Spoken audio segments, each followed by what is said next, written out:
Hello दोस्तों, एक बार फिर से इस चैनल में आप सभी का स्वागत करता हूं। तो जैसा कि दोस्तों आप सभी ने तो पिछले वीडियो में देखा कि कॉल और पुट क्या होता है, ठीक है। तो अगर आप इस वीडियो पे नए आए हुए हैं तो पहले जा करके उस वीडियो को देखें, फिर उसके बाद ये वीडियो देखेंगे तो आपको समझ में आएगा। तो मैं आज आप लोगों को बताने वाला हूं कि आपके लिए कौन सा ऑप्शन सेलिंग अच्छा है या आपके लिए ऑप्शन बाइंग अच्छा है। तो आज मैं इसी के बारे में स्टेप बाय स्टेप बात करूंगा। तो अगर आप लोग इस चैनल पे नए आए हुए हैं तो आपको इस चैनल को सब्सक्राइब कर लेना है और वीडियो को लाइक करें अगर वीडियो पसंद आए तो। और साथ साथ अपने दोस्तों को भी शेयर करें, उनको भी सारी चीजें पता होनी चाहिए। तो जाकर के देखिए, मेरा मानना यह है कि आप लोग अगर सही जानकारी लेकर के ऑप्शन ट्रेडिंग में आते हैं तो आपका नुकसान कम होगा लेकिन फायदा ज्यादा होगा। लेकिन आप लोग पहले पूरी जानकारी लें, फिर उसके बाद ही ऑप्शन ट्रेडिंग में आया करें, ठीक है। चलो वीडियो को स्टार्ट करते हैं और समझते हैं कि ऑप्शन सेलिंग और ऑप्शन बाइंग में क्या क्या अंतर होता है, ठीक है। तो जैसा कि दोस्तों मैंने क्या किया है कि पहले पिछले वीडियो में बात किया कि ऑप्शन सेलिंग और ऑप्शन बाइंग। अभी क्या है कि किसी भी इंडेक्स में, जैसे कि इंडेक्स हमारा जो होता है बैंक निफ्टी और निफ्टी 50 के बारे में मैंने बात किया था। तो अगर किसी भी इंडेक्स का स्ट्राइक प्राइस पे अगर मैं कोई सामान खरीदता हूँ, जो स्ट्राइक प्राइस क्या होती है, जैसे कि इस समय जो हमारा बैंक निफ्टी चल रहा है 44,600 पे। तो 44,600 का अगर मैं कोई स्ट्राइक प्राइस खरीदता हूँ या बेचता हूँ, तो अगर मैं कोई भी चीज अगर खरीदने जाता हूँ तो जाहिर सी बात है भैया कि कोई ना कोई तो बेचता होगा। तो जो बेचता है उसको ऑप्शन सेलिंग और जो खरीदता है उसको बोलते हैं ऑप्शन बाइंग। तो चलो वीडियो को स्टार्ट करते हैं और समझते हैं कि ऑप्शन बाइंग बेटर है या ऑप्शन सेलिंग। ऑप्शन खरीदने या बेचने के लिए अपने अपने वो फायदे व नुकसान होते हैं, ठीक है। अगर आप ऑप्शन खरीदते हैं तो उसका अलग फायदा या अलग नुकसान होगा। अगर ऑप्शन बेचते हैं तो उसका अलग तरीके से फायदा व नुकसान होता है। अभी क्या करते हैं कि अभी जो डेटा के अनुसार, जैसे कि हमारे जो सेबी के डेटा के अनुसार में बताया गया है कि जो ऑप्शन बेचते हैं जिसको हम ऑप्शन सेलर बोलते हैं, ऑप्शन सेलर क्या करते हैं कि वो अगर 100 आदमी ऑप्शन सेलिंग करते हैं तो 100 आदमी में से लगभग 70 या 75 लोग पैसा बिल्कुल तरीके से वो पैसा कमाते हैं। और 25 से 30% लोग ही जा करके पैसा गमाते हैं या उनका नुकसान होता है।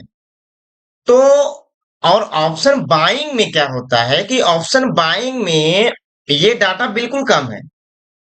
और वो कैसे कम है, क्योंकि ऑप्शन बाइंग डेटा के अनुसार जो ऑप्शन बाइंग आते हैं उसमें से सिर्फ 10 या 12% लोग ही पैसा कमाते हैं। और 88 से 90% लोग जाकर के वहां पैसा कमाते हैं, मतलब उनका नुकसान होता है। तो ऐसा क्यों है?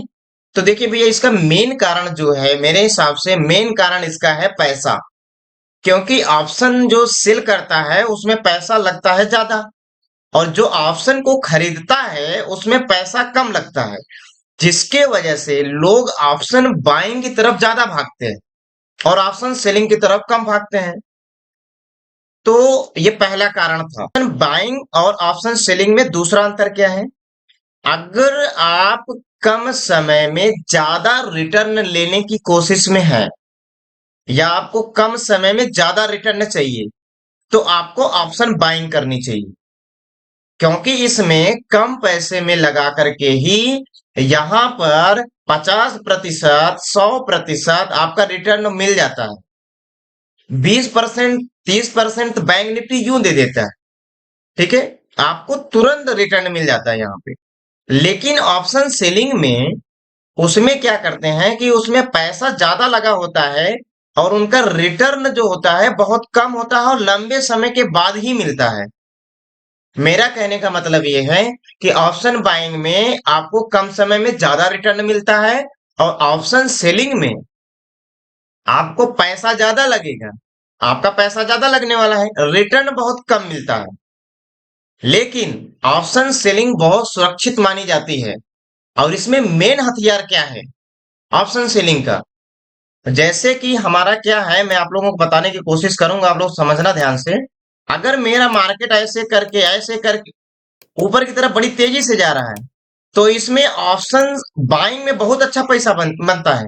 लेकिन मार्केट यहां आकर के ऐसा अगर कहीं पे रुक गया, कुछ समय के लिए अगर मार्केट रुक गया, तो यहां पे ऑप्शन बायर का पैसा घटने लगता है, जिस जिसके वजह से उनका टाइम जो होता है वो टाइम के अनुसार ऑप्शन बायर का पैसा पूरी तरीके से गल करके नीचे की तरफ आ जाता है। और ऑप्शन सेलर का, ऑप्शन सेलर वो भैया बिल्कुल सुकून से बैठते हैं। वो जितना समय लगाएगा, एक ही जगह पे मार्केट रुक जाए, लेकिन उनका समय के अनुसार अगर जितना समय लगेगा उनका उतना पैसा बनता है, अगर मार्केट रुका हुआ है तो। आप अब आपको समझ में आ रहा होगा कि ऑप्शन सेलिंग और ऑप्शन बाइंग में क्या अंतर है। ठीक है, अब मैं आपको चार्ट में दिखाता हूं तो आप लोगों को समझ में आएगा। इसमें मेन हथियार क्या है ऑप्शन सेलिंग का? ऑप्शन सेलर मेन हथियार है उनका टाइम वैल्यू। टाइम वैल्यू मतलब ऑप्शन सेलर क्या करते हैं, जब किसी भी ऑप्शन को अगर बेच देंगे तो वो सोचते ही हैं कि मार्केट वहीं पे रुका रहे, कहीं मूवमेंट ना करे, बस ऊपर नीचे वहीं ऊपर नीचे होता रहे बस। तो उनका क्या है कि टाइम के साथ साथ उनका प्रीमियम जो होता है घट जाता है। और ऑप्शन बायर के लिए क्या चाहिए? ऑप्शन बायर के लिए फास्ट मोमेंटम चाहिए। मार्केट अगर रुका हुआ है तो आप वहां से निकल जाएंगे, अगर वहां से नहीं निकलेंगे तो आपका घाटा होने वाला। चलिए चार्ट पे आप लोगों को समझाता हूं कि इसको कैसे खरीदा कैसे बेचा जाता है। ठीक है, जैसे यहाँ पे इस वाले पॉइंट पे आपने क्या देखा, इस वाले पॉइंट पे कि यहाँ से मार्केट नीचे की तरफ आ रहा है। तो यहाँ से नीचे की तरफ आ रहा है, तो अगर मैं पुट ऑप्शन को खरीदूंगा मतलब पीई को खरीदूंगा खरीदूंगा तो जाकर के मुझे फायदा मिलेगा। और मैं इसका उल्टा, जस्ट उल्टा, अगर मैं पीई को खरीद रहा हूं तो मेरा फायदा होगा। और मैं अगर बेचने वाले में से हूं तो मुझे सीई को मैं बेचूंगा तो जाकर के फायदा मिलेगा। ठीक है, जस्ट उल्टा चलता है। अब यहाँ पे जैसे कि मार्केट यहाँ से ऊपर की तरफ जा रहा है, यहाँ से मार्केट ऊपर गया ना, फिर उसके बाद यहाँ से करके ऊपर गया, तो यहाँ पे मुझे क्या करना चाहिए? यहाँ पे मैं सीई जब खरीदूंगा तब जाकर के मुझे फायदा मिलेगा। और कोई अगर पुट ऑप्शन को बेचेगा तब जाकर के उसको फायदा मिलेगा। ठीक है, अब ये कैसे होता है, चलो मैं तुरंत ये ऑप्शन के चार्ट को खोलकर समझाऊंगा तो आपको सारी चीजें क्लियर हो जाएंगी। तो जैसे यहाँ ऑप्शन मैंने ऑप्शन का चार्ट मैं खोल दिया हूं। अब यहाँ पे क्या है, पहले बात आप समझिए। यहाँ पे 320 के रेट पे है ना मार्केट, यहाँ पे देखिए, यहाँ पे टच हुआ है इस वाले पॉइंट पे, यहाँ तक आया था मार्केट, तो यहाँ 320 है। अगर 320 पे अगर मैं किसी भी प्राइस को अगर मैं बेच रहा हूं, मतलब मैं सेल कर रहा हूं, अब किसका ये चार्ट है? 44,600 का। अगर यहां से मार्केट जीरो की तरफ आ रहा है तो ऑप्शन सेलर का फायदा होता है। ठीक है, अगर मार्केट नीचे आएगा तो ऑप्शन सेलर का फायदा होगा। लेकिन इसका जस्ट उल्टा बायर के लिए होता है। यहां से मेरा मार्केट अगर ऊपर जाएगा, क्या जाएगा मार्केट, यहां से क्या होगा? अगर यहां से मेरा मार्केट ऊपर की तरफ जा रहा है तो ऑप्शन बायर को फायदा होगा। समझ रहे हैं? तो अब हम क्या करेंगे कि जैसे कि मैं आप लोगों को सारी चीजें क्लियर करूंगा, ध्यान से सुनना। ठीक है, अब यहाँ ऑप्शन को खरीदे और ऑप्शन को बेचे कैसे, तो चलो मैं पहले आप लोगों को इंडेक्स में समझा दूं चार्ट में। अब इसमें क्या होता है, सबसे मेन कमी क्या होती है कि ऑप्शन अगर यहाँ पे इंडेक्स जो होता है हमारा, अगर इंडेक्स चलता रहता है, जैसे यहाँ पे आपने क्या देखा, यहाँ पे तुरंत देखिए, मैं आप थोड़ा सा जूम कर देता हूं तो आपको क्लियर हो जाए। यहाँ पे देखिए, यहाँ आप क्या देख रहे हैं कि यहाँ पे बैक टू बैक एकदम बड़ी बड़ी कैंडलें बन रही हैं। यहाँ पे बड़ी बड़ी कैंडलें बन रही है ना। अगर ऐसा मूवमेंट कर रहा है मार्केट तो आपको ऑप्शन बाइंग करना चाहिए, तब जाकर के ऑप्शन बाइंग आपको करना चाहिए तो आपको रिटर्न ज्यादा मिलेगा। अगर यहां से देखेंगे, ध्यान से अगर आप देखेंगे, यहां से मार्केट चला यहाँ पे, और यहाँ इसके अंदर पे, इस वाले पॉइंट के अंदर, इस वाले पॉइंट के अंदर आपने क्या देखा कि यहाँ पे मार्केट बिल्कुल रुक सा गया है। यहाँ पे देखिए कितनी छोटी छोटी कैंडलें बना रहा है। तो इसमें ऑप्शन बायर का घाटा होना होता है, और यहीं पे ऑप्शन सेलर का पैसा बनता है। समझ लीजिए, वो टाइम वैल्यू उनके अंदर होती है। तो आप क्या करेंगे कि आप मूवमेंट, अगर ऑप्शन बायर हैं तो आपको मोमेंटम की तलाश करनी चाहिए। और आप अगर ऑप्शन सेलर हैं तो आपको ये वेट करते रहना चाहिए कि कहाँ पे मंदी आएगी और वहीं पे ऑप्शन सेल करके आप बैठ जाइए। अब तीसरा सबसे इसमें इंपॉर्टेंट क्या बात होती है कि जब हम किसी भी ऑप्शन को खरीदते हैं, ऑप्शन बायर जब बनते हैं, तो आपको खरीदने से पहले आपको वेट करना पड़ता है कि मार्केट में मोमेंटम कहाँ से आएगा, मार्केट में तेजी कहाँ से आएगी, मार्केट में गिरावट कहाँ से आएगा। मतलब चाहे ऊपर जाए चाहे नीचे आए, लेकिन वो फास्ट होना चाहिए, बड़ी बड़ी कैंडलें बननी चाहिए। तो ऑप्शन बायर का फायदा होता है। अगर आप ऑप्शन बायर हैं तो आपको मार्केट में इंतजार करना सीखना होगा। और ऑप्शन सेलर क्या करता है, वो भैया ट्रेड लेने के बाद वो इत्मीनान से बैठता है, स्टॉप लॉस लगा करके वो इत्मीनान से बैठता है। जितनी देर तक अगर मार्केट झूलता रहेगा इसके बीच में, जैसे मैंने बताया ना यहाँ पे जितनी देर तक झूलेगा उतना ऑप्शन सेलर के लिए फायदेमंद होगा। मार्केट वहीं रहे लेकिन उसका प्रीमियम घटता चला जाता है, क्योंकि जब जो पैसा ज्यादा लगाया है तो उसको कुछ तो फायदा मिलना चाहिए ना। तो इसलिए उसको फायदा बस इतना ही है कि उसको टाइम डीके जो होता है ना उसका वही फायदा है। और ऑप्शन बायर के लिए मोमेंटम चाहिए। ठीक है, तो आप लोग तो समझ पा रहे हो कि ऑप्शन सेलिंग और ऑप्शन बाइंग में क्या अंतर है। अब आप अपने आवश्यकता अनुसार चूज कर सकते हैं कि ऑप्शन सेलिंग करनी चाहिए कि ऑप्शन बाइंग करनी चाहिए।